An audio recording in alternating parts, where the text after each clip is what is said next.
Ti moun yo ap desen bo yon plage.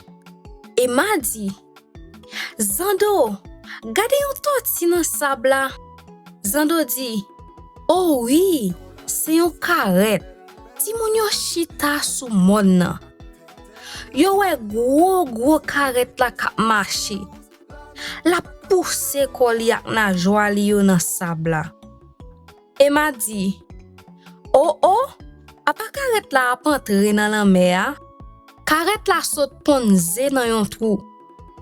Li viv nan dlo, mais li ponze li nan sab. Nta vle veye ze toti ya pou li. Karet la fe yon niche bien fond nan sab la. Se pou nou kite ze yo la, kote ze yo ya. Se toi ki proteje ze yo? Oui, pou ze yo vin toune ti toti, nou dwe kite yo kote maman yo mete yo. Nta reme we ti toti yo. Ki sa nou ka fe pou nede yo epi we yo? Mwen promet ou, na vini sou plage la anko.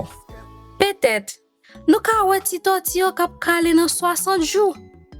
Ti moun yo di, oh oui, nou tap kontan we yo. Me, karet yo se yon espèce en danger. Nou pa dwe proche pre yo, nou pa ka deranje yo. Sel sa nou ka fe, se kenbe plage la prop. Ti toti yo ap kon cheme lanme. Selman fatrak ta ka bari yo. Lili di, oui, nou pral kenbe plage la prop. Ti moun yo pase netwaye plage la chak semen. Yo pa proche niche la, me yo ramase tout fatra. Yon jou, yo we sab la ap souke. Jos di, gade, jou arrive, ti toti yo ap kale, mbral fe foto yo. An pil ti toti sorti nan sab la. Yo tout kouri ale nan la mer.